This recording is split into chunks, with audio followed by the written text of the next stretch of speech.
Hello everyone, myself is Dr. Smruti Patel. I am a pediatric neurologist and practicing in Baroda.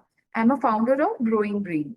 So today I'm going to discuss with you with regarding the pediatric epilepsy and related concerns. So firstly, what is epilepsy and what is seizure? What is difference in both the things? So seizure means uncontrolled electrical activity which leads to abnormal brain firing, and as a consequences the child may have symptoms of abnormal stiffening of the body.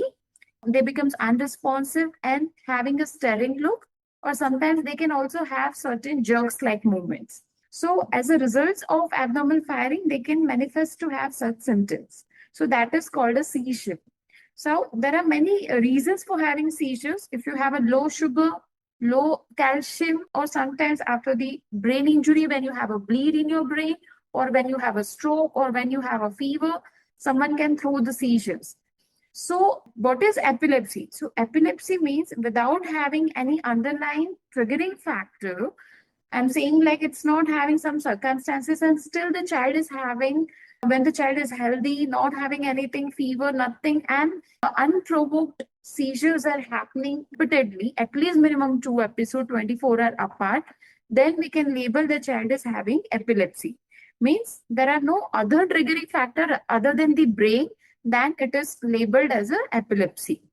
So once you diagnose with epilepsy, what are the things you need to know? So as the doctor advised, according to that, you need to take the anti-seizure medications regularly, whatever the time and dosage has been prescribed by the doctor. You don't have to miss, even if your child is having seizure-free period for a long period.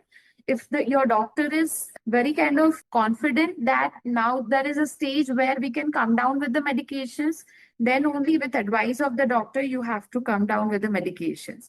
So regularly take with the prescribed dosage and suggested time. You need to give the medicines regularly to your child, even if your child is sick. Second, if the child is not compliant or showing any adverse effect or side effects, which is not related to something else, then you need to immediately inform your doctor and have to raise the concerns, whether it's related to anti-seizure medication or something else, so that we can take the appropriate step.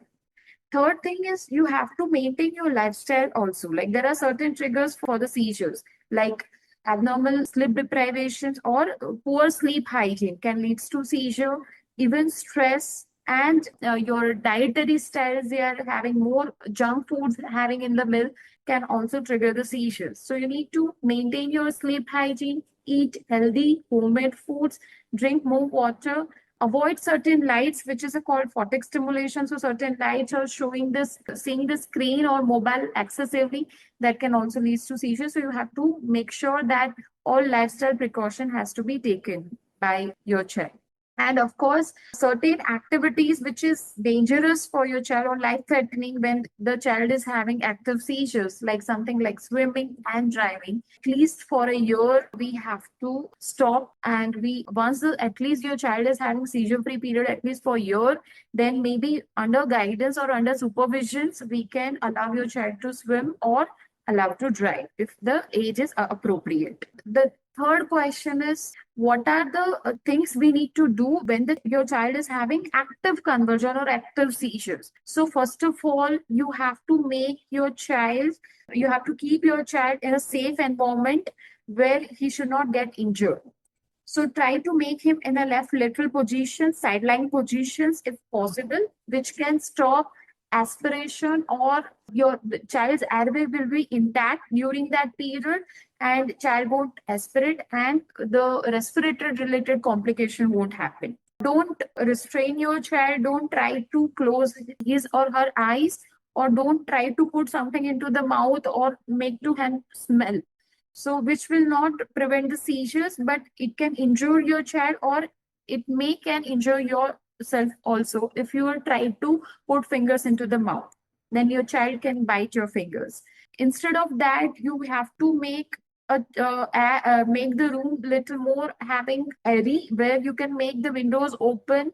Don't many people don't have to be there around your child.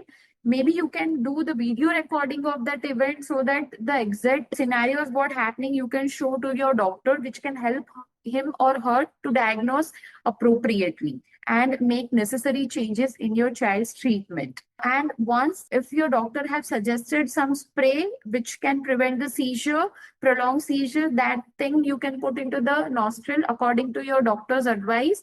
And once the child gets little settled, you can immediately show to the your doctor in their consultation. What is our agenda? To have more awareness in the society. So certain taboos are there, like the seizures or epilepsies are contagious. So it is not like that. We have to make him aware that the child is not disabled.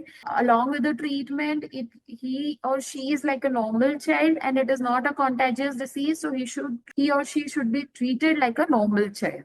And in the last, what are the treatment option for the if your child is diagnosed get with the epilepsy? So first is anti-seizure medication. So most of the patients, like 70 to 80% of the child, gets treated with medications only, and they can be cured with that also, depend on the reasons of having epilepsy. If the child is not getting controlled with anti-seizure medication, at least 2 or 3 appropriate medications, which is given trial for at least 6 months, then it is called drug refractory seizures, means that the child is not getting seizure free period with just giving medications. In that we have different options like epilepsy surgery, where the focus of this seizure is only one side of your brain, then we can go for epilepsy surgery. The other options are ketogenic diet and vagal nerve stimulation. So where we can also treat with such kind of options if there is a disabling seizures or daily multiple frequent seizures, where we can have this kind of options of the treatment. Thank you.